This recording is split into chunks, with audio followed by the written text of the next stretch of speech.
Bienvenidos a la primera sinapsis narrativa del 2021. Para nosotros, como Universidad Valparaíso, como Escuela de Medicina, como Laboratorio de Medicina Narrativa, y particularmente como Departamento de Pediatría, es un alto honor tener la oportunidad de escuchar a la doctora Montserrat Esquerda. Yo les quiero decir que la doctora Montserrat es de España, de Barcelona. Está en directo con nosotros. En estos momentos es más de medianoche allá y ha tenido la gentileza y la buena disposición de estar aquí con nosotros para brindarnos todo su conocimiento y experiencia en lo referente a bioética, desarrollo moral, etcétera, etcétera, en que ha dedicado prácticamente toda su vida de posgrado a esto. Yo le voy a decir que la doctora Montserrat, ella le gusta que le digan Monse, es licenciada en medicina en la Universidad de Lleida, sacó ahí un premio extraordinario en la licenciatura, es especialista, médico especialista en pediatría, estudió y se especializó en el hospital, para nosotros conocido como el Hospital Materno Infantil Valdebrón, es doctora en medicina, es licenciada en psicología, máster en bioética, ha tenido muchas actividades durante su vida. Ahora es directora general del Instituto Borja Bioética de la Universidad Ramon Llull desde 2014. Es directora del Máster Oficial Universitario en Bioética de la Universidad Ramon Llull, profesora del Máster en Bioética de la Universidad del Desarrollo de aquí, de Chile. Tiene unas líneas de investigación en que ha volcado toda su inquietud, que obviamente es sobre bioética, ética médica. Destacan 44 publicaciones en revistas indexadas nacionales e internacionales, tiene 2 libros publicados, tiene 20 capítulos de libros, ha dirigido 8 tesis doctorales, 15 de máster, ha presentado más de 150 veces en conferencias en el ámbito de bioética, educación médica, salud mental.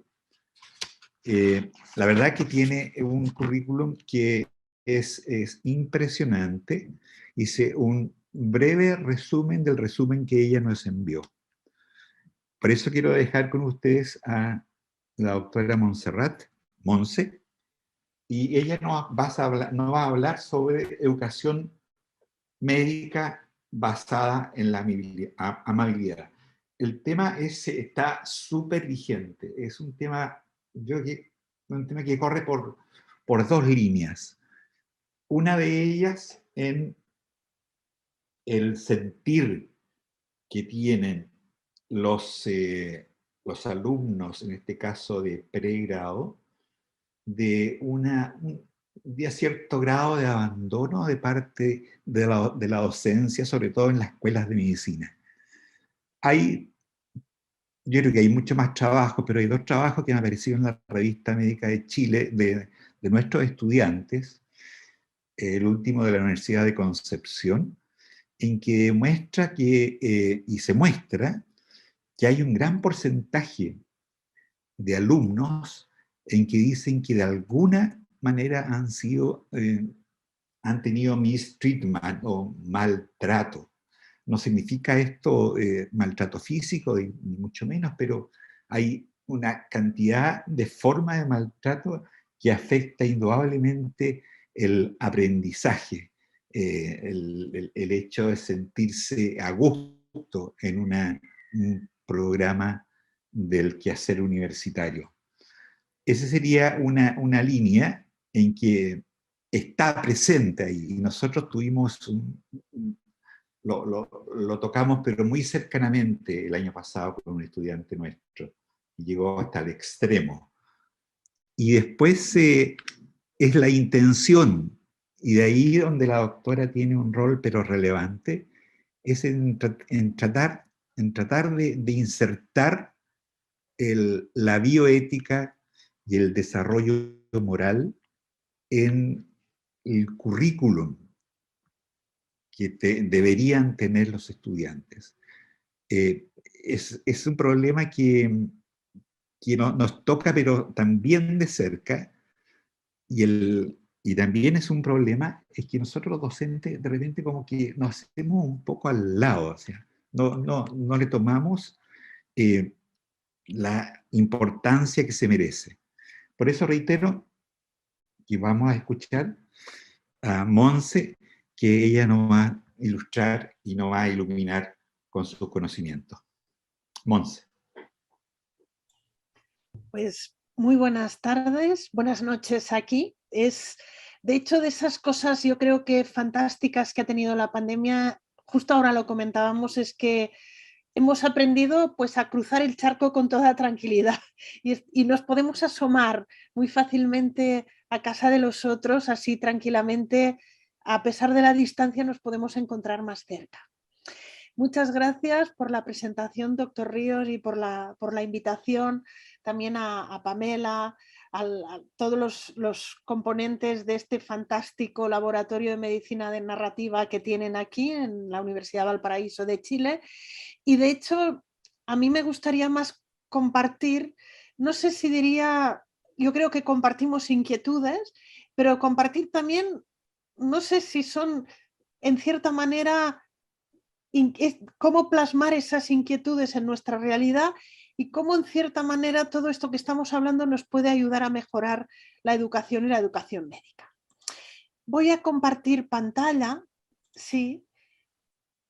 Yo creo que van a ver, si no ven bien o si no pueden verla, me avisan. Lo digo porque a veces el problema de esto, de la facilidad de conectarnos arriba y abajo, es a veces la dificultad de recibir feedback. Sí, pero bueno, yo ahora ya he compartido con lo que eran sobre todo estas intuiciones que nos puede dar hoy en día el incorporar la amabilidad, un concepto del que hablamos muy poco.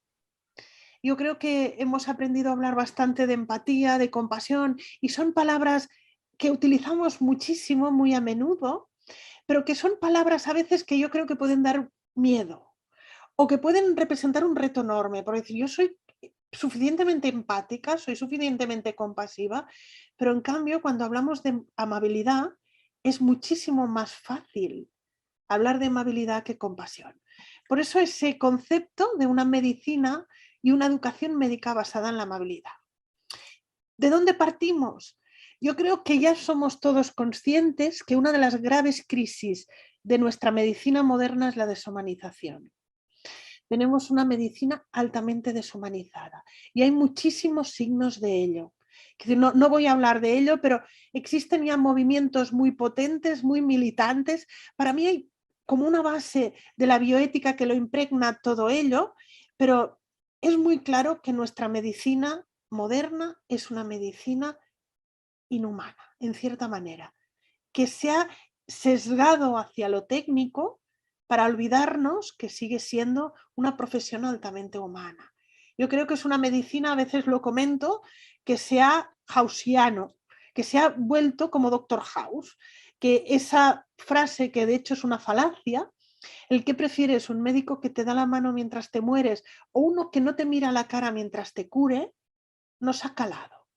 Ese no mirar a la cara, no dar la mano, eso es una falacia argumentativa. Podemos tener un médico que te dé la mano mientras te cure y que te dé la mano cuando inexorablemente vas a morir. Por eso yo creo que vivimos un fenómeno de esa ilusa ilusión tecnocientífica que creemos que vamos a poder resolver todos los problemas de la medicina con la tecnociencia. Y nos pasan cosas así. Este es un JAMA, es un artículo muy bonito que es cómo nos ven los pacientes, el bueno, el malo y el feo. Y fijaros el cómo nos ven muchas veces los pacientes. Poco preocupados, poco cuidadosos, rudos, ocupados, condescendientes, arrogantes, poco interesados. Así es como nos ven los pacientes y yo creo que ya asumimos que tenemos un grave problema de deshumanización. Este es un libro muy bonito de cómo crear una epidemia, después volveremos a él, de empatía en la asistencia sanitaria, y empieza así. Se ha considerado la empatía una característica personal, que hay personas que la tienen y hay personas que no, y qué bien los que la tienen, pero algo que sea como un florero, como un adorno, sin tener en cuenta que la empatía es el núcleo fundamental de la asistencia sanitaria. Y el problema es que el cuidado inhumano se ha convertido en la norma, en una epidemia. Yo creo que veremos, o verán las futuras generaciones, un tiempo en que estas características que estamos hablando, empatía o compasión, serán realmente características nucleares. Igual que ahora no consideramos que un médico que no tenga unas ciertas competencias técnicas pueda ser un médico, ya no un buen médico, que pueda ser médico, yo creo que llegará día en que si un médico no tiene estas características, no va a poder ser médico. Eso lo veremos. Pero yo creo que por ahí va la intuición. Pero no nos centraremos hoy aquí. Yo creo que ya reconocemos todos que nuestra medicina sufre este problema. Pero yo creo que debemos ir un paso más allá. ¿Podríamos estar hablando que la educación médica está deshumanizada? Yo creo que esto es un tema que ya es, mientras que el otro existen análisis y existen análisis muy extensos, este es un tema del que yo creo que hace más relativamente poco que nos hemos empezado a fijar en la deshumanización de la educación médica. Y seguramente una parte de las intuiciones que voy comentando es un continuum. Es decir, llegamos a una medicina altamente deshumanizada porque empezamos deshumanizando la atención a los estudiantes. Cuando preguntamos a estudiantes de medicina, tengo la suerte de poder ser docente de una facultad de medicina pequeñita, y normalmente les pregunto ¿por qué quisisteis ser médicos? El 90% para ayudar. ¿Qué nos pasa? ¿Qué estamos haciendo con estos estudiantes de medicina? La gran mayoría de ellos muy vocacionados, que empiezan así y acaban así. Acaban rudos, condescendientes, preocupados, ocupados, inhumanos. ¿Qué estamos haciendo mal? Yo creo que hay dos ámbitos de preocupación que también creo que están relacionados entre sí. Yo creo que el doctor Ríos ya lo ha anunciado un poco, porque son dos ámbitos a los que he dedicado como mínimo cierta reflexión o estudio, y son dos ámbitos imbrincados. Uno es el tema de la salud mental de los estudiantes de medicina.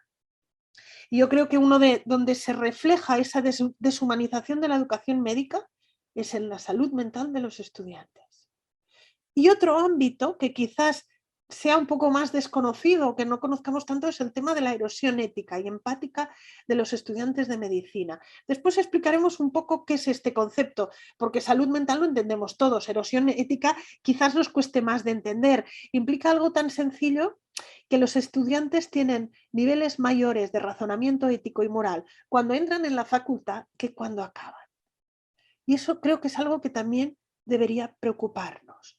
Y creo que va ligado a este fenómeno que lo engloba, que es esa deshumanización de la educación. Primero, salud mental. Yo creo que este es un metaanálisis, lo conocerán muchos de ustedes y no es muy fácil de encontrar, es un JAMA. Rothenstein es un metaanálisis que analizó 168 estudios transversales y 16 longitudinales de 43 países. España no estaba en ellos y creo que Chile tampoco, sobre salud mental en estudiantes de medicina, y los resultados eran alarmantes. La prevalencia de depresión, síntomas depresivos y de acción autolítica es altísima. Aparecía en un 27% de la población, según los estudios de un 9,3% a casi un 56%, y una ideación suicida de un 10%. Este es un metaanálisis del 2016, por eso comento que es un fenómeno que yo creo que es relativamente más reciente. Hablamos de humanización de medicina desde hace más tiempo. Humanización de la educación, yo creo que es a partir de estos estudios que empezó a encenderse alarmas rojas, pero 43 países no es un fenómeno local, es un fenómeno altísimamente global. Este es uno de los estudios que realizamos con un doctorando que después realizó su doctorado en mindfulness. Sé que mindfulness ya también ustedes han trabajado con todo este tema sobre si podíamos incidir en la salud mental, y primero realizamos unos estudios transversales sobre salud mental en nuestra Facultad de Medicina. Medimos síntomas psicopatológicos, estrés y burnout. Los síntomas psicopatológicos eran elevadísimos. Había hasta un 15% que llegaban a sintomatología psicopatológica que podía considerarse trastorno, niveles de estrés elevadísimo y de burnout académico elevadísimo. Sí, un estudio mucho más reciente, este es en 43 facultades de medicina españolas, 5.200 estudiantes. Es un estudio realizado por el Consejo Estatal de Estudiantes de Medicina y SEDEM, la Sociedad Española de Educación Médica, en el que un 41% de estos estudiantes tenían algún síntoma depresivo, 10% grave, más en mujeres. Aparecía otra vez la ideación autolítica, un 20% tenían niveles elevados de ansiedad y un 36% tenían unos niveles muy elevados de burnout. Yo creo que todo esto debe alertarnos que tenemos un grave problema, una fuente de preocupación en la salud mental de los estudiantes de medicina. Y no es un fenómeno local ni aislado. ¿Sí? Recuerden lo que les comentaba, JAMA, 43 países, 168 estudios más 16, y estos más a nivel español, este último, 5.200 estudiantes de medicina. Es una suma de factores, ¿sí? Y veremos cómo podemos incidir en esta suma de factores. No sé ustedes, pero nosotros la nota de entrada en medicina es muy elevada. Es muy, muy elevada, hecho que implica una altísima exigencia antes de entrar a la Facultad de Medicina, a las escuelas de medicina. Y aquí hay una cuestión de si estamos realmente seleccionando un perfil determinado. Sí, después les enseñaré otro estudio de otra tesis doctoral sobre si habían llegado los millennials a la Facultad de Medicina, si había cambiado el perfil de personalidad. Y sí, en los últimos 15, 20 años ha cambiado el perfil de personalidad en estudiantes que entran en medicina en España. La competitividad cuando entran es altísima. Nosotros también la gran mayoría de países tienen una prueba a la salida, que es la que nos da el acceso a la especialidad, con lo que hay una alta competitividad en notas, en posibilidad. El otro día me comentaban, en España hay una serie de academias privadas que preparan para el MIR, para el examen de especialidad, y comentaban cómo estas academias también seleccionan según currículum. Es decir, que incluso para entrar en la academia privada de preparación al MIR, al examen de especialidad, te elegían según currículum. La competitividad es alta. Todo ello se suma a lo que implica la misma profesión médica. El contacto con el sufrimiento, el contacto con la muerte, con la limitación, con la enfermedad. Yo creo que estamos en contacto con las partes más duras de la existencia humana. Y todo ello contando con pocas estrategias de afrontamiento o inadecuadas, con lo que llevas puesto de casa, lo que llevábamos puesto nosotros de casa con 18, 19 años, que no necesariamente esto te faculta para lo que vas a encontrar para ejercer la medicina, y estirando de los recursos propios que tengas. Sumado a un fenómeno que comparten los estudiantes de medicina con los médicos, tenemos una elevada resistencia a pedir ayuda. No aparece en todas las profesiones, pero médicos y estudiantes de medicina cuesta muchísimo pedir ayuda. Y todo ello unido a que gestionamos toda esta amalgama mediante el currículum oculto. Después volveremos a ello. Lo que comentaba antes, si seleccionamos un perfil determinado de estudiantes, esta es una tesis que heredé.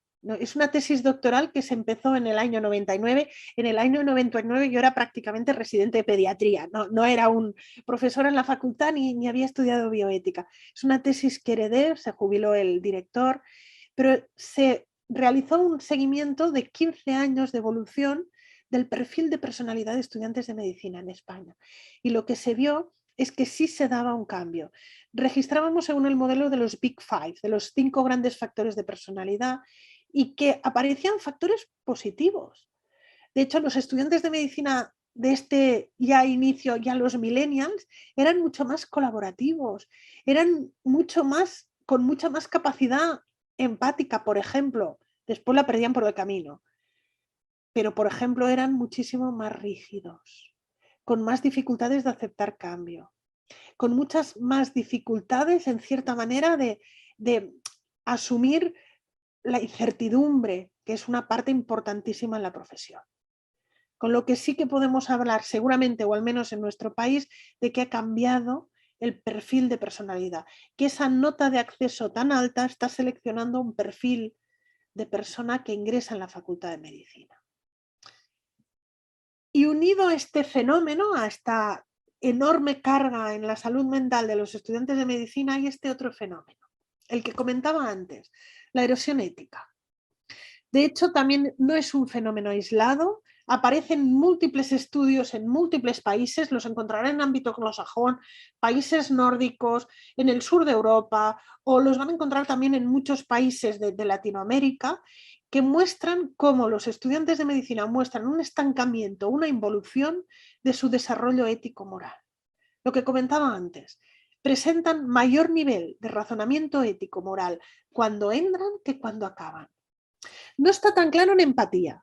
Hay estudios muy diversos. Algunos estudios muestran también una involución en empatía, otros un estancamiento y algunos no, mientras que los estudios en razonamiento ético-moral son bastante concluyentes, los de empatía no tanto. Por eso he puesto sobre todo la erosión ética, pero no hay en todo caso un aumento de empatía. Este también es uno de los primeros estudios que se realizó en España sobre este fenómeno.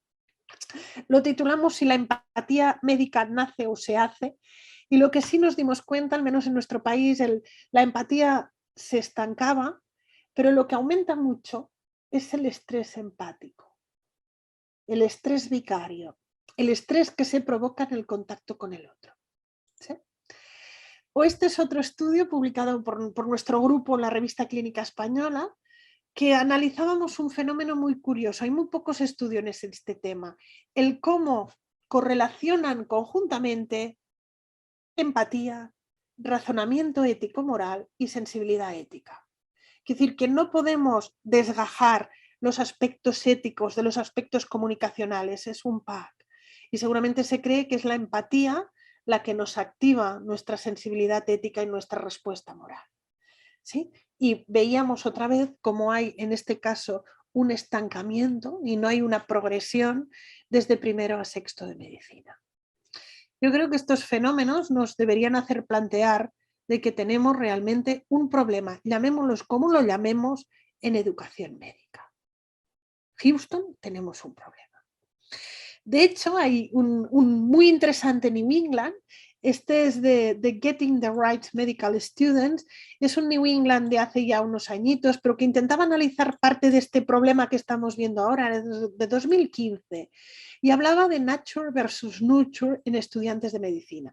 De hecho, es un artículo que empieza en que están analizando por una cámara de Gödel, esas cámaras que puedes estar viendo cómo un estudiante está realizando una entrevista clínica, y está un estudiante de cuarto de medicina realizando una entrevista a un paciente y los que están viendo al otro lado de la cámara se están tirando los pelos y están diciendo, pero ¿qué ha pasado aquí?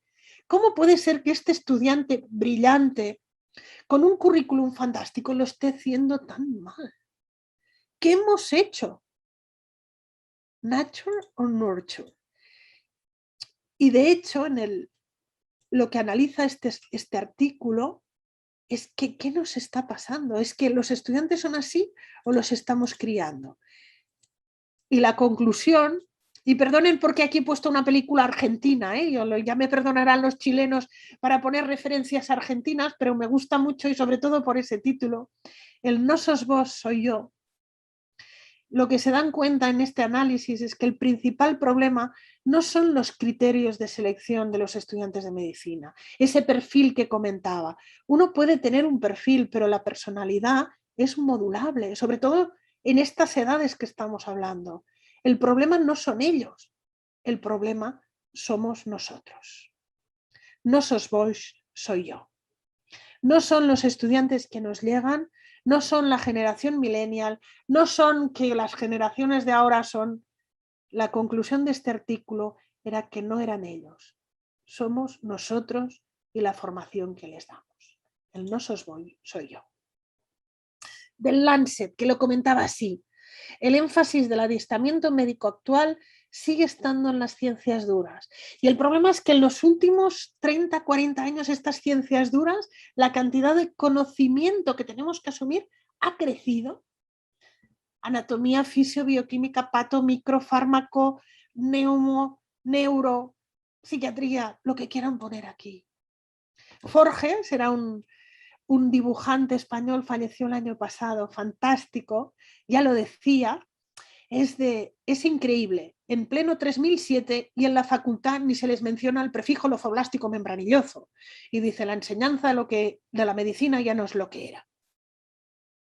Fijaros, que si uno no acaba medicina conociendo el prefijo lofoblástico membranilloso, no es nadie. Continúa la editorial del Lancet, The Soft Science of Medicine. En la práctica clínica, los médicos tienen que tratar de entender a sus pacientes, sus historias, sus personalidades y peculiaridades, para poder proponer el mejor cuidado posible. Y en este lado blando de la medicina, las ciencias duras son de escasa ayuda. Y a veces nos pasa como ese artículo del New England, que vemos un estudiante y dice, ¿pero qué hemos hecho mal? Y pasa como Forges decía, llaman los de tu departamento por si les podrías informar por término medio cuántas piernas tiene un paciente. Y dice el cirujano, te juro, Paqui, que no sé qué les enseñan en la universidad. Pues sí, les enseñamos el prefijo lofoblástico membranilloso. Yo creo que aquí es un punto fundamental, lo blando y lo duro. Cuando lo duro ha crecido tanto, el nivel de conocimiento médico es tan extenso que nos cuesta mucho determinar cuántas piernas tiene un...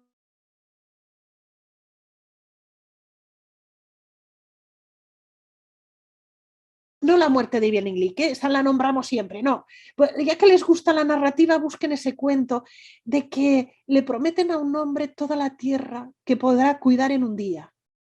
No sé si lo conocen. Y el hombre empieza a cavar todo el día, hasta el último aliento, y cuando está a punto de ponerse el sol, cae muerto. Y esa es la tierra que necesita un hombre, la de su propia tumba. Y a veces me da la sensación de que matamos a los alumnos por ese...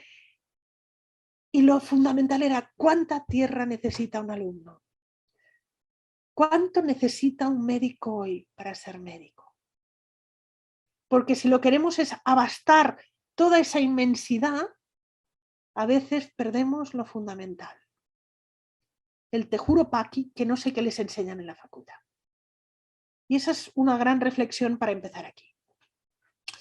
La segunda, ese currículo blando, esa parte de soft science of medicine, el problema que yo creo que es una parte nuclear en nuestra formación, forma toda esa parte, toda esa gestión de la relación médico-paciente, de la ética, la comunicación, la empatía, la compasión, el ser capaces de crear relaciones terapéuticas, ¿sí? Lo estamos dejando, todo ese currículum blando que va a ser nuclear y fundamental, lo estamos dejando al currículum oculto. El currículum oculto para mí es esa gran piedra que es gran parte de la piedra nuclear de lo que estamos hablando. La socialización sanitaria, el cómo nos convertimos en médicos, es una experiencia terriblemente desorientadora. No sé si se acuerdan ustedes de las primeras veces que rondaban por los hospitales. Hay que aprender un montón de códigos. Hay que aprender a ser, no solo a hacer. El lenguaje, las interacciones, los pacientes, los errores, las rotaciones, las urgencias, los horarios. Lo que acostumbramos de aprender en la teoría, en ética, en comunicación, en relaciones, es muy difícil de aplicar. La realidad no suele parecerse a lo aprendido y copiamos de aquello que vemos, no de aquello que hemos estudiado. La socialización, ese aterrizaje, es una experiencia muy dura. Es un aprendizaje implícito, oculto, no reglado y por imitación. comprende valores, actitudes, creencias, comportamientos esperados. Leí hace poco un artículo, no os ha traído la referencia, pero si a alguien le interesa, un Academic Medicine, de cómo aprendemos de qué pacientes nos podemos reír. Fíjense, nunca nos reiremos de un niño en oncología, nunca. Pero en cambio, algunos aprenden a reírse de pacientes de psiquiatría. Lo aprendemos por currículum oculto. Porque a veces los valores del currículum oculto son contradictorios, inconsistentes con los valores que hemos aprendido formalmente. Nos acostumbran a transmitir una visión muy mecanicista y cínica de la persona. Por eso ese deterioro ético, esa deshumanización que va todo en un pack. Por eso tampoco nos ayuda en la salud mental. Los docentes a veces contribuyen con historias, bromas, estereotipos. Y fijaros cómo muchas veces automatizamos mensajes de peligro si estamos demasiado involucrados. A todos nos habrán dicho, no te involucres demasiado, si eres demasiado reflexivo o introspectivo. Todos seguramente hemos recibido esos mensajes.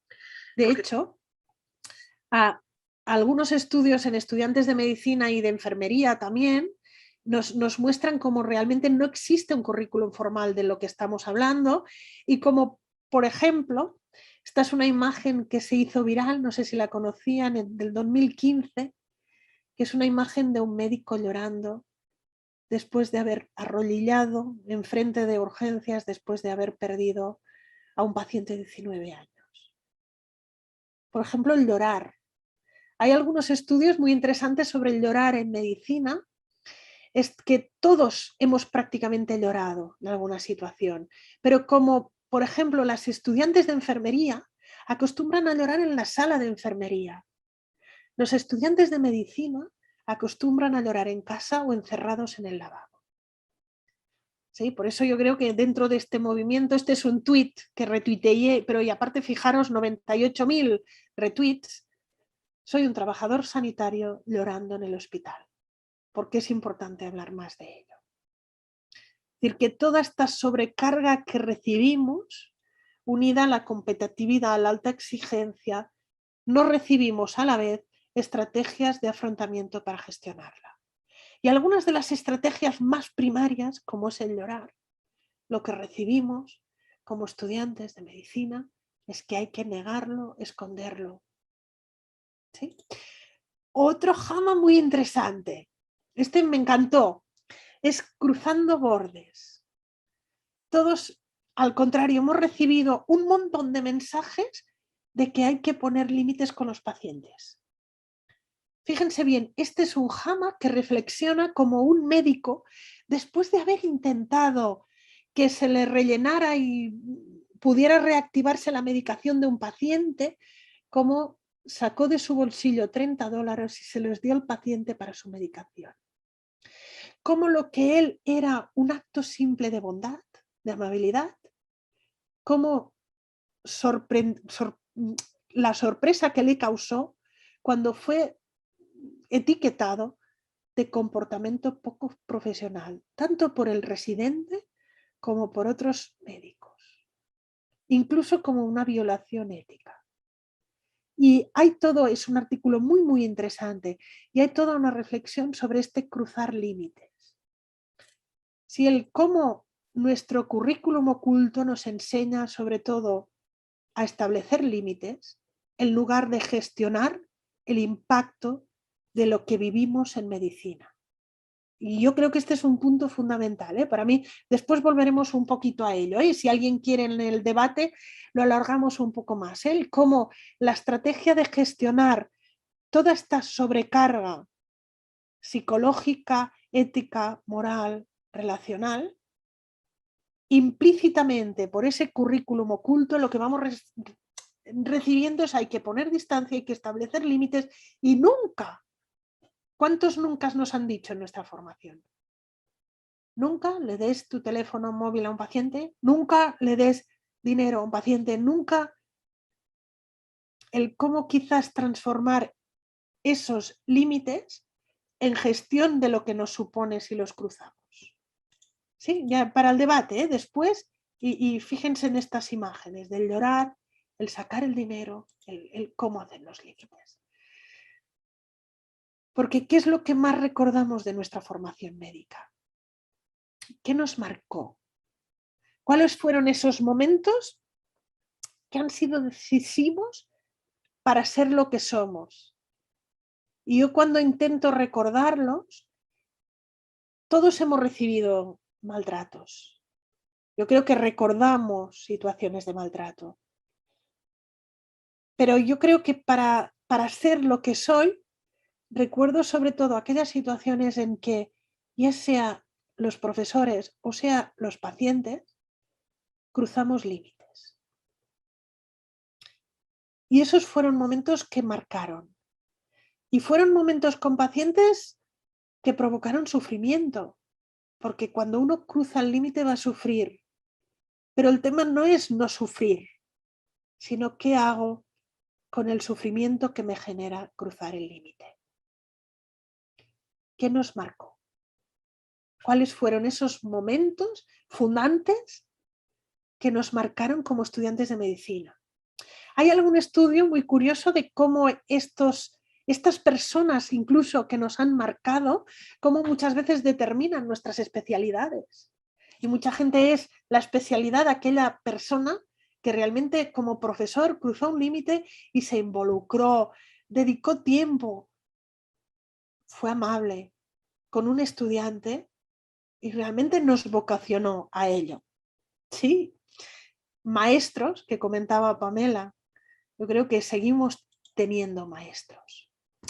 Si los profesionales sanitarios quizás nos hemos olvidado, este es un libro muy bonito, The Inner Life of Doctors, que los profesionales sanitarios también somos humanos.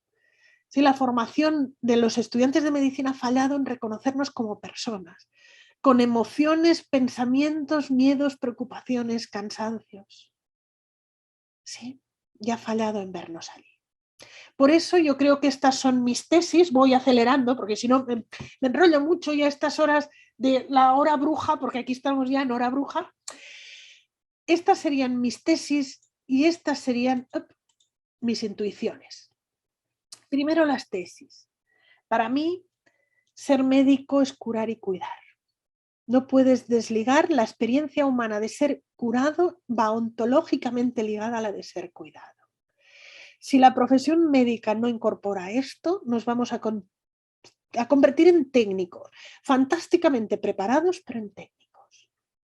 Segundo, para alcanzar esto, no lo haremos tan solo con más conocimiento o más avances biotecnológicos, sino consiguiendo personas competencialmente humanas. Pero para desarrollar estas competencias humanas requerimos formar y preparar a los estudiantes de una determinada manera y no lo estamos consiguiendo. ¿Sí? Intuiciones, esas que nos van marcando la luz. Quizás la mejor estrategia para humanizar nuestra asistencia sanitaria es humanizar la educación médica. Lo que comentaba antes, no tan basada en esta estrategia de que no afecte, de crear límites, sino en estrategias de afrontamiento y gestión de los límites. Esta es una grabación que me gusta mucho, no sé si conocerán ustedes el famoso trabajo de Peabody en el año 1927 sobre lo que debía ser la educación médica, pionero, y tenía una frase en su trabajo que ponía: el secreto del cuidado del paciente es cuidar al paciente. Peabody en el 27.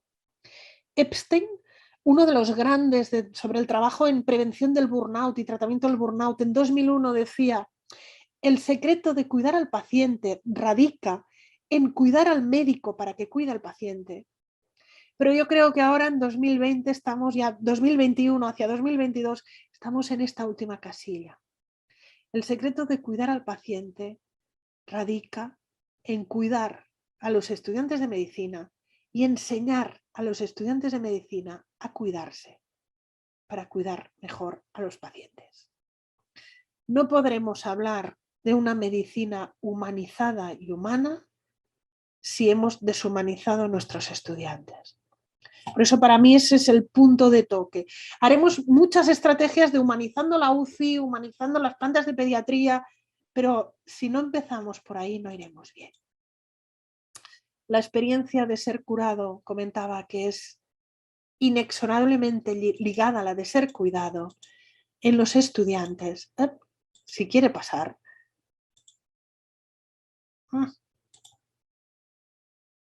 Me ha dado por poner muchos dibujitos de estos a las presentaciones, así nos vamos animando. El problema que tienen es que de tanto en cuanto la sobrecargo. Y la deberemos volver a empezar a cargar. 2 segundos. Los fallos técnicos van bien, al menos así da tiempo para poder recapitular un poco. Estamos ya en la parte final y comentaba si ese secreto de cuidar al paciente radica en cuidarnos a nosotros mismos para poder cuidar mejor y en enseñar a los estudiantes. Ahora vuelvo a compartir. Sí, esa experiencia de curar y cuidar es humana y va ligada a la de haberse sentido cuidado. ¿Sí? Voy pasando más rápido. Comentaba esas intuiciones, la estrategia de humanizar, el gestionar el límite, aprender a encontrar la distancia óptima. Yo creo que este es un concepto fundamental. Es un concepto fundamental el saber no establecer un límite claro con los pacientes que atendemos, sino tener una franja en la que nos podamos mover. Y aquí introduzco un concepto precioso, pero que es de un filósofo, es de Schopenhauer. ¿Sí? Schopenhauer, en su dilema del erizo, no sé si lo conocen ustedes, habla de 2 erizos que se encuentran en el desierto por la noche. En el desierto por la noche hace mucho frío y como hace mucho frío se acercan y se pinchan. Como se pinchan, se separan. Al separarse vuelven a tener frío, con lo que vuelven a acercarse con un poco más de cuidado, pero vuelven a pincharse. Y así, por ensayo-error, encuentran esa distancia que es suficientemente cercana para notar el contacto, pero suficientemente lejana para no pincharse. Eso es aprender a gestionar los límites con el paciente, porque con cada paciente van a cambiar. Saber encontrar la distancia óptima, saber encontrar si hay muy poco contacto, si nos hemos acercado mucho a los pacientes y al sufrimiento sin estar preparados, nos va a doler, pero si nos alejamos demasiado, perdemos la capacidad de cuidar de contacto humano. Enseñar a los estudiantes a gestionar la distancia óptima. ¿Sí? Y por último, y que es justo el título, pero empezar por la amabilidad. ¿Por qué la amabilidad? ¿Y por qué no estamos hablando de la educación médica compasiva o empática? Porque amabilidad yo creo que es un concepto mucho más sencillo que la compasión o la empatía. Lo comentaba antes, ser compasivo con los estudiantes es un concepto a veces difícil de desarrollar. Ser empático sería más difícil, pero siempre, siempre, siempre podemos ser amables. La amabilidad combina el respeto, respicere, mirar atentamente, el afecto y la benevolencia como forma de relacionarnos entre nosotros y con los otros. De hecho, la amabilidad forma parte de una de las 5 dimensiones del Big Five que hablaba de la personalidad. Sí, para mí es esa puerta de entrada a evitar la deshumanización y es esa puerta de entrada a entrar en contacto con el otro. Me había pasado esta diapositiva, pero la muestro. No sé si conocen a Brené Brown. Brené Brown es la fuerza de la vulnerabilidad. Sí que habla muchísimo de ese poder de la vulnerabilidad. Mostrarnos amables, a veces lo vemos como mostrarnos vulnerables. Y Brené Brown lo habla así. Vulnerabilidad es el lugar de nacimiento de la conexión. La ruta de acceso al sentimiento de dignidad. Si no ofrecemos al otro nuestro ser vulnerable, no vamos a construir vínculo. Por eso quizás sí que siendo amables nos vamos a mostrar vulnerables, pero vamos a aprender a gestionar eso. ¿Sí? del mismo artículo que les nombraba antes de Schwartz, para ir acabando, ¿qué cambios para esa educación médica compasiva? Pues implementar cambios de currículum y dar soporte al idealismo de los estudiantes, a la bondad, a la amabilidad, a ese foco en el paciente, mantener eso que nos ilusionaba. Seleccionar profesores y staff en función de que sean capaces de sostener los valores deseados. Buscar formas de medirlos. Les he enseñado unos cuantos estudios y ya les he comentado antes, si no podemos medirlo, lo dejaremos en palabras. Y buscar formas de dar valor a lo que hacemos. Un libro muy interesante, no se lo he nombrado hoy, pero es, por ejemplo, Compassionomics. Compassionomics repasa toda la literatura científica sobre compasión y llega a la conclusión que el cuidado compasivo es coste efectivo, es barato. Quizás llegará un momento en que también nos daremos cuenta que la educación médica compasiva es coste efectiva. Quizás no en términos de dinero, sino en términos de cuidado de los pacientes. ¿Sí? Aquí era uno de los estudios últimos que hemos hecho sobre la eficacia del mindfulness en mejorar sobre todo estrés y psicopatología. No conseguimos mejora del burnout. Yo tengo una hipótesis no comprobada de que el burnout, tanto en estudiantes de medicina como en médicos, depende más de factores estructurales que no personales. Es ya para la discusión y es más inmune a estrategias de mindfulness, pero sobre todo intentar, este sería mi lema. Si algún día me tatúo algo, no tengo ningún tatuaje, pero me tatuaría esto. Conseguir una medicina high-tech, high-touch. Una medicina en equilibrio entre una medicina humanamente científica y científicamente humana. Pues hasta aquí he llegado y quedo abierto para comentarios, preguntas, lo que ustedes quieran.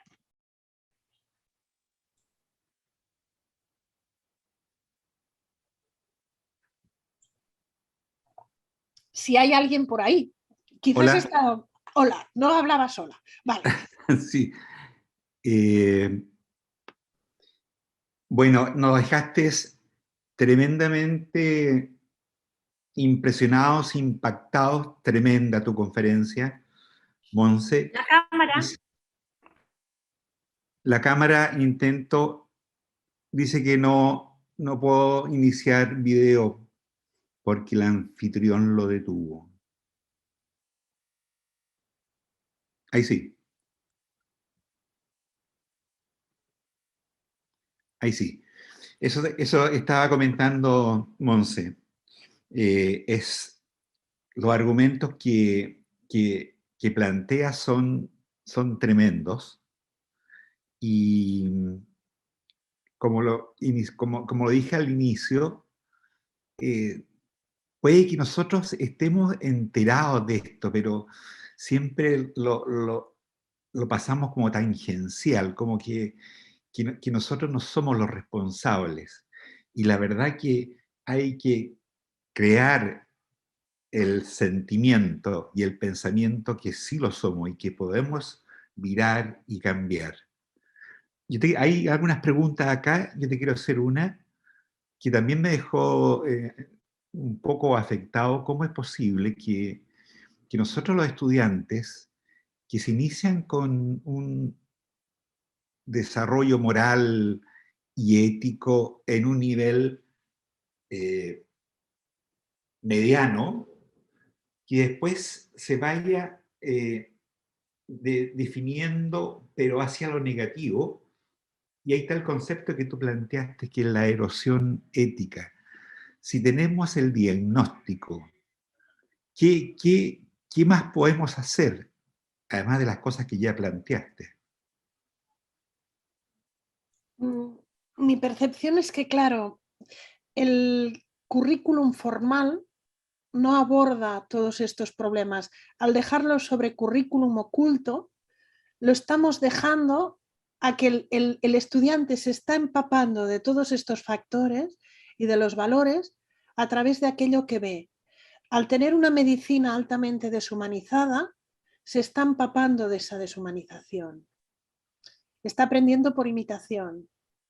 Al ser una experiencia también muy estresante, hace que incluso que el estudiante, yo a veces les comento, cuando estáis en una consulta y vosotros comentáis, eso nunca lo haré yo, pensar que tenéis muchísimo riesgo de que lo vais a hacer, porque aprendemos, el aprendizaje por imitación es por neuronas espejo. Las neuronas espejo, sí, son esas neuronas fantásticas que nos permiten que cuando uno está pasivo, no lo tengo muy claro en los procedimientos estos así online, no sé si cómo funcionan las neuronas espejo, pero en la realidad sí.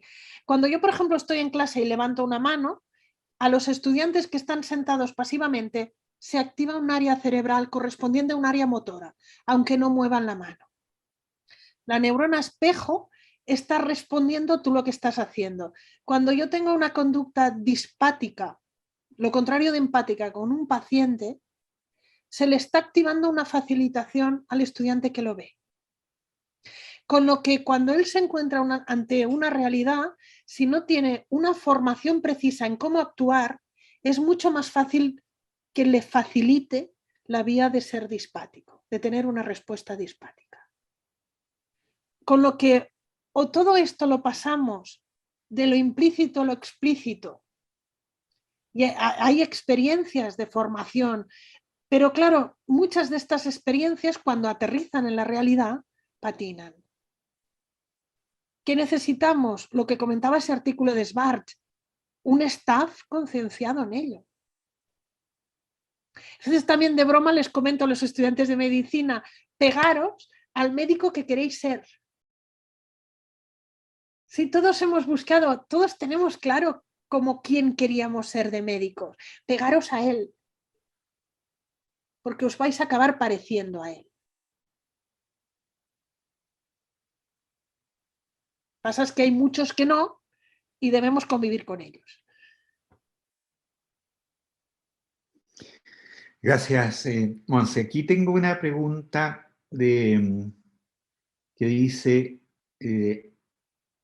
entonces, ¿es la formación que debería cambiar más que los criterios de selección del estudiante o ambos?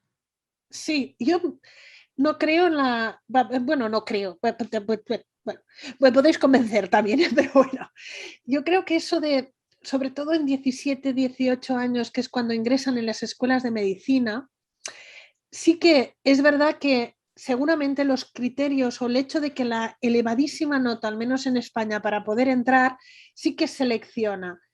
Pero tenemos quizás una idea de la personalidad muy fija. La personalidad puede evolucionar en esos años y podríamos formar en esos valores, en esas habilidades que creemos que son imprescindibles. Yo creo que la carga está en la formación, no tanto en los criterios. Yo creo, a veces lo comento, cambiaría muchísimo. Quizás si esa prueba, que aquí hay una discusión en España de si poner una prueba de ingreso que no sea la prueba solo de las notas o de... Yo digo, no, es que esa prueba no habría que ponerla en primero, antes de entrar en medicina, habría que ponerla cuando acabemos medicina. Seguramente entonces cambiaría la formación. Si hacemos una prueba a la salida de que uno tenga esas capacidades, y orientaremos la formación para que uno las tenga. ¿Sí? Si estamos seleccionando médicos o estudiantes muy empáticos en primero, pero lo que estamos haciendo es una erosión ética empática durante el grado, no estamos consiguiendo nada. La carga está en el periodo formativo. ¿Sí? Mira, y sobre lo mismo dice, ¿y cómo se podrá preparar el cuerpo docente para incorporar esas competencias? Es difícil. Yo creo que lo primero es ser conscientes que tenemos un problema. Eso también nos pasa en medicina, quiero decir que si no somos conscientes de que hay un... Yo estoy más vinculada al ámbito de la salud mental, ¿sí? Con lo que muchas veces tenemos que trabajar la conciencia de problema. ¿sí? Quiere decir que nos acuden personas, niños o adolescentes que vienen porque los traen y no tienen. Por eso yo digo que quizás en educación médica debemos trabajar la conciencia de problema. Si somos capaces de ser más conscientes de que tenemos, sobre todo en esas dos áreas que comentaba, por una parte, que hay un problema grave de salud mental y vemos solo el iceberg, la punta del iceberg. Y a veces nos damos solo cuenta de ello y cuando miramos y los estudios nos muestran qué hay atrás, nos asustamos. Y tenemos un problema grave en esa formación más ética, empática, compasiva. Esta quizás nos cueste más de verla, pero si somos capaces de entender el problema, seremos más capaces de abordarlo. Quizás a veces ni nos damos cuenta de que tenemos ese problema. Seguimos formando en currículum duro. ¿Sí? En querer que cada alumno se sepa el prefijo logobástico membranilloso de nuestra área. Y como nuestra área cada vez es mayor, es imposible que los estudiantes asuman a veces lo que les proponemos. Monse, y en el caso de ustedes, que por supuesto que van mucho más adelante que nosotros, ¿ya abandonaste el objetivo de tener médicos virtuosos? Este es otro estudio que publicamos, ¿no? Pero lo discutimos bastante con algunos compañeros este estudio. No se lo he puesto aquí, lo encontrarán por internet porque casi todo lo que les he nombrado está en Open Access, en acceso abierto de artículos. Escribimos un artículo de si era una idea de Pellegrino, de si la formación en ética es una formación aplicada, saber resolver conflictos éticos, de hecho, es cómo aplicamos los principios, es un ejercicio deliberativo, o si la formación en ética debía formar médicos virtuosos. Y de hecho lo que medimos es cuál era el impacto de nuestra formación en bioética. Y lo que vimos es que no mejorábamos médicos virtuosos, porque eso yo no creo que dependa de la bioética, depende de todos. No es un objetivo que pueda alcanzar la bioética. La bioética quizás podrá aportar el elemento reflexivo, pero evidentemente creo que necesitamos médicos virtuosos. Lo que pasa es que no los vamos a poder conseguir solo desde la bioética. Es un objetivo de todos, de toda una facultad de medicina, no de una asignatura. Rodrigo, ¿tienes alguna pregunta, opinión, comentario? Muchas gracias, Antonio. Muchas gracias, Monse. Muy interesante tu presentación. Y quería, primero que nada, voy a hacer un aviso comercial, que es contar que tú citaste a Ronald Epstein, él está invitado a la siguiente Sinapsis en octubre, así que ya todo invitado, y Monse también, ojalá te pueda sumar. Y como comentario y pregunta, yo tengo una, creo que, de hecho, lo que te he escuchado me parece muy, una visión muy realista de lo que nos pasa. Me queda la duda, sí, que cada vez que uno escucha estas presentaciones en relación a este tema, se plantea como que el médico de ahora es así. Y si uno va a la literatura, pero la literatura escrita por médicos, por lo menos a principios del siglo XX, el médico era igual o peor. Entonces, no sé, yo aquí estuve tratando de anotar las que me acordaba: La muerte de Iván Ilich, Las flores tardías de Chekhov, El monte de San Michel, Los renglones perdidos de Dios, que ya es más reciente, La ciudadela de Cronin, ya no por médicos, sino que por novelas sobre médicos, de Elena Nemirovsky. Entonces, yo creo que no es algo nuevo, esta cosa del médico Dios, del médico que no escucha, que hace el diagnóstico, sino que es algo que nos acompaña desde hace mucho tiempo, no sé cuántos siglos, quizás uno, dos, no sé. Molière tiene esta obra de teatro El médico a palos, Entonces, creo que es mucho más antigua esta percepción del gran médico, la gran persona. Hoy día la medicina efectivamente logra cosas que antes no lograba y que tenían que engatusar a la gente para que se curara a través de este convencimiento de que se estaba curando. Entonces, yo creo que eso sí creo que uno no comparto que como que esto es algo nuevo, yo creo que ha sido de siempre.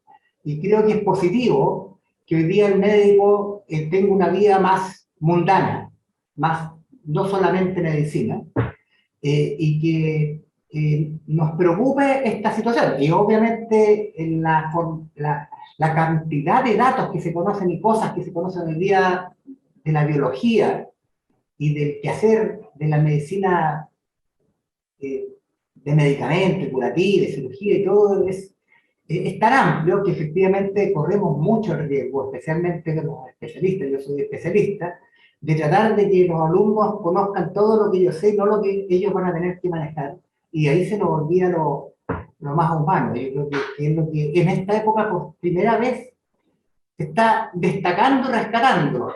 Esa es mi impresión, no sé si la comparte. Sí, en parte sí. Yo creo que incluso Platón tiene un texto en que habla de dos tipos de médicos, los médicos de los esclavos que son rudos, que no, y los médicos, creo que hay un texto incluso de Platón, del filósofo griego. Lo que pasa es que yo creo que tenemos un conocimiento que antes no teníamos de todo esto. Igual que ahora un médico que hiciera ciertas prácticas, lo consideraríamos deontológicamente no correcto, cuando en siglos anteriores quizás esto no estaba regulado. Yo creo que ahora ya tenemos conocimiento de que estas características, estas virtudes, impactan en el cuidado. Sí, el libro que les comentaba, el Compassionomics, después se lo enseño. He ido a buscar no sé si lo ven bien, el Attending. Sí, me lo prestó Pamela, me lo dio Pamela. De Epstein, se lo envío para que me lo dedique. Sí. Está en español, creo ya. Yo este libro lo tengo de hace tiempo, sí, de Ronald Epstein, que hemos comentado. Creo que está ya en español, por si alguien lo quiere ir en español traducido, no lo sé ahora. En inglés es Attending, Medicina, Mindfulness y Humanidad. No me lo voy a perder, ¿eh? Ya. Pues lo que comentábamos antes, yo creo que tenemos suficiente conocimiento, igual que sabemos que ciertas técnicas quirúrgicas, que ciertos medicamentos, sabemos que ciertas características personales tienen impacto en la relación médico-paciente en los resultados de salud, a diferencia de épocas anteriores. Es decir, que ahora tenemos menos perdón por no fomentarlo. ¿Sí?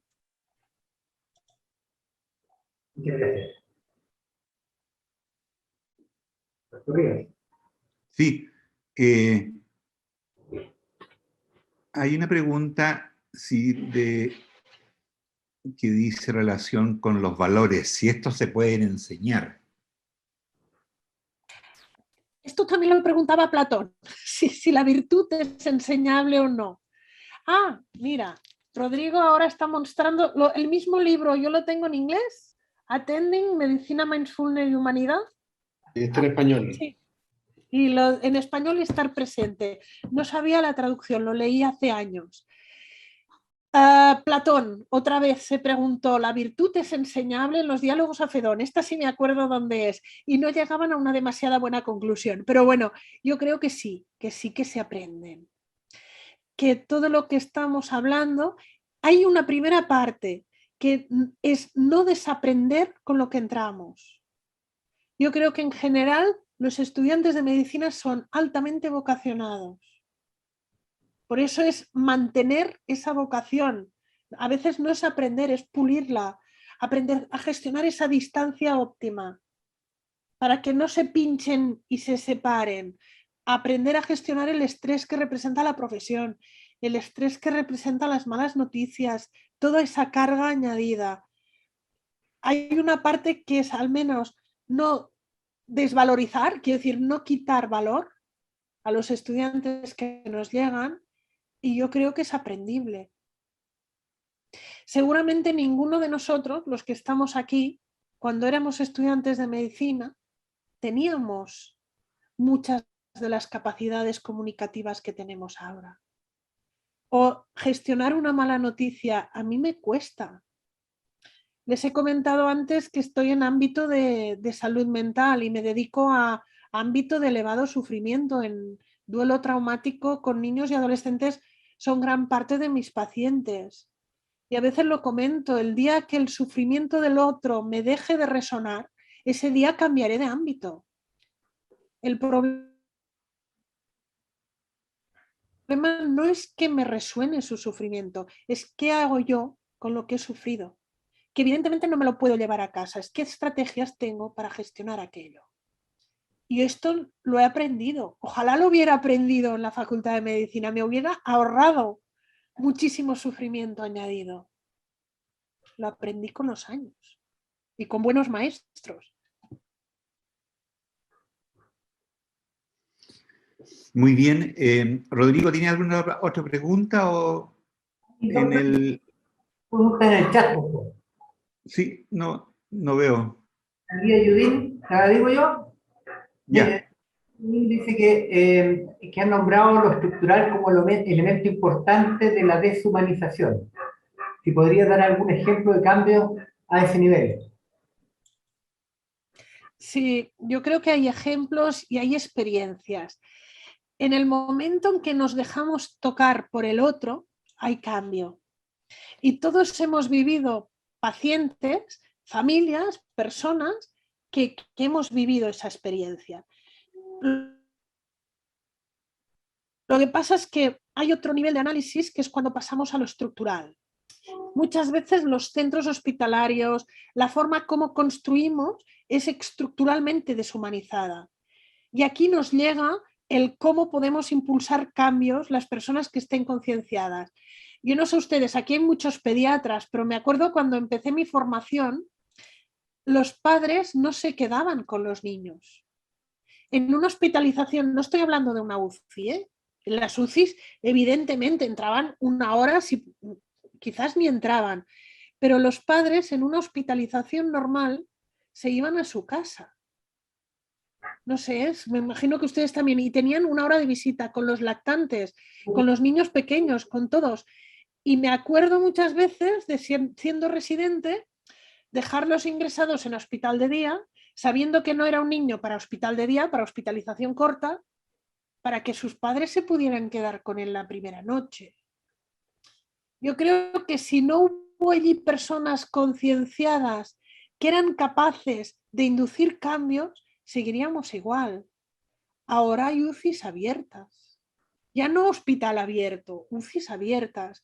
Y eso lo he vivido en mi propia experiencia profesional. No han pasado generaciones. Y es una estrategia de humanización. Los lloros que había en las salas de lactantes, esos lloros desgarrados porque les habían separado de sus mamás, y les visitaban una hora y cuando la mamá se iban, eso era un horror de llorar. Y lo dábamos por normal. Si no somos capaces a veces de ver más allá de lo que vemos, no induciremos cambios. Pero los cambios son posibles. Y ese es un ejemplo clarísimo. Y lo hemos vivido, aquí hay muchos pediatras. Yo creo que lo vivimos todos, por edad. Sí.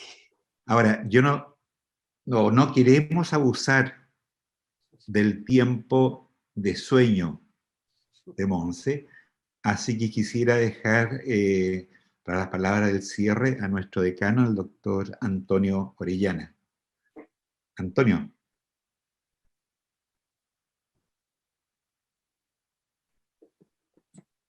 Gracias, Gustavo. Bueno, en primer lugar, ¿no es cierto?, felicitar a la Escuela de Medicina. Yo no escucho. No, se perdió. ¿Ahora se escucha? Sí. Sí. ¿Sí? ¿Ahora sí? Sí. Dice, conexión inestable. ¿Y ahora? Perfecto. Ya. Bueno, Quería felicitar, ¿no es cierto?, a la Escuela de Medicina, al Departamento de Pediatría y, por supuesto, al Laboratorio de Medicina Narrativa por esta reunión. ¿Ah? Y, por supuesto, ¿no es cierto?, felicitar a Monse, que realmente esta conferencia maravillosa, realmente, digamos, que nos remueve. ¿Ah? Yo creo que esto es realmente un remesón. Fíjate que mi generación, ¿ah? ¿No es cierto?, para no ser yoísta, mi generación, ¿no es cierto?, es la generación que vivió el progreso. Y yo vengo de una especialidad que es absolutamente tecnológica. Su progreso ha sido en base a la tecnología, a la matemática y a la ingeniería. Por consiguiente, ¿no es cierto?, yo he visto que a medida que mejoraban los resultados, de alguna manera se deshumanizaban. Porque antes, que no teníamos los medios diagnósticos, por ejemplo, ¿cierto?, necesitábamos el recurso de la conversación, de la anamnesis, de llamar a la familia, de preguntarle cómo comenzó, qué fue lo que pasó, cómo evolucionó. Hoy día no, porque hoy día tenemos, qué sé yo, elementos como el escáner, la resonancia, ¿no es cierto?, etcétera, y cuando vamos más fino, ¿no es cierto?, nos vamos hacia la biología molecular, ¿no es cierto?, etcétera, y tenemos orientaciones terapéuticas, y nos hemos transformado en científicos, que no necesitamos de repente este contacto. Y nos olvidamos, ¿no es cierto?, que los fines reales de la medicina, porque nos olvidamos de repente que somos médicos. ¿Ah? Nos sentimos súper especialistas, o sea, especialistas y después súper especialistas. En la medida, digamos, que vamos sumando experiencia, ya vamos siendo súper especialistas y nos olvidamos que desde la base, desde el comienzo, y eso nunca deberíamos dejarlo, de reconocer que somos médicos, primero que nada. Y los fines de la medicina son bien claros. Necesitamos prevenir, promocionar, conservar la salud. Necesitamos, ¿no es cierto?, aliviar el dolor. Y necesitamos, indudablemente, acompañar. Ya sea durante un tratamiento o también, ¿no es cierto?, acompañar a aquellos que ya hemos, por la ciencia, ¿no es cierto?, obviamente, declarados incurables. Debemos acompañarlos. Por consiguiente, ¿no es cierto?, esta relación humana, ¿no es cierto?, que se ha perdido, creo que hoy día tú nos diste un gran, como te dijera yo, nos abriste una gran puerta. O sea, no solo es el progreso, es que nosotros hemos progresado tanto, ¿no es cierto?, que no estamos enseñando bien. Estamos entregando, ¿no es cierto?, una idea, un médico, digamos, cuyo éxito es la especialidad y la superespecialidad. Y no, ¿no es cierto?, el trato adecuado, la amabilidad con el cual uno debe tratar. Y eso tiene que ir más allá, no solo con el paciente, sino que con mis alumnos, con mis docentes, con mis funcionarios y con todos aquellos que me rodean. ¿Por qué? Porque hoy día, ¿no es cierto?, este cambio cultural que queremos hacer, ¿no es cierto?, tiene que ver con dos cosas fundamentales: el respeto, ¿no es cierto?, y el trato. Yo tengo que tratar amablemente a la gente, ¿no es cierto? Y, por supuesto, ¿no es cierto?, el respeto que me significan los otros, los demás, los que están frente a mí. Y más todavía, yo creo que hay otra cosa bien importante, ¿no es cierto? Yo creo que a lo mejor nosotros tenemos que mirar, ¿no es cierto?, que en esta formación, que nosotros la hacemos fundamentalmente hospitalocéntrica, van a los hospitales, y en los hospitales se encuentran con especialistas y súper especialistas. Y resulta que la medicina, y en eso sí la medicina ha conservado, ¿no es cierto?, eso es tutorial. Yo sigo a un tutor y ese tutor me entrega una imagen. Y yo sigo a ese porque yo quiero ser como él. Y yo creo que eso, ¿no es cierto?, hace que toda esto vocacional con que ingresan, ¿no es cierto?, empiece a diluirse en el tiempo y se vaya, ¿no es cierto?, transformando en algo así de súper especialidad, ¿no es cierto?, de éxito, entre comillas, ¿no es cierto?, que va dentro de los análisis de la profesión. Más todavía, de repente no nos damos cuenta, ¿no es cierto?, que los alumnos que ingresan a medicina, por su acto estándar, nosotros aquí en Chile las notas van de 1 a 7. Son alumnos, ¿no es cierto?, que nunca han sacado un 6,6. El peor nota que han sacado es un 6,7 o un 6,8. Y entran a una carrera de muy alta exigencia, ¿no es cierto?, y un grado de competitividad, digamos, salvaje. Y muchas veces eso no logran, ¿no es cierto?, manejar esa situación y conocen, ¿no es cierto?, el 1, el 2, el 3, ¿no es cierto?, y eso les puede significar, ¿no es cierto?, una alteración importante en la cual a veces nosotros no nos damos cuenta, ¿no es cierto?, o muchas veces equivocadamente seguimos exigiendo, le exigimos más porque ¿cómo se va a sacar esa nota? Pues si él tiene cierta competencia y cierta capacidad. Yo creo que realmente tu conferencia nos ha abierto una puerta fabulosa. Así que yo realmente te agradezco montones, Monse, esta oportunidad que hemos tenido de conversar contigo, porque yo creo que nos deja una tarea. Yo creo que tenemos que cambiar. Yo creo que el cambio es posible, ¿ya? Y yo creo que todo cambio, todo proyecto debe partir por una utopía, pues. Tenemos que partir diciendo, queremos ser esto, lo máximo. Bueno, el diagnóstico nos dirá hasta dónde podemos llegar, ¿no es cierto? Pero yo creo que debemos partir en eso y yo creo que tú esto no entregaste. Así que realmente te quiero agradecer enormemente en nombre de toda la facultad, ¿no es cierto?, lo que tú nos has dejado hoy día. Así que muchas gracias y bueno, muchas gracias a todos los que se han conectado a esta transmisión que yo creo que hemos aprendido muchísimo. Así que muchas gracias, Moisés. Bien, con esto damos término entonces a esta sinapsis narrativa, la primera de este año. Reiteramos los agradecimientos a Monse.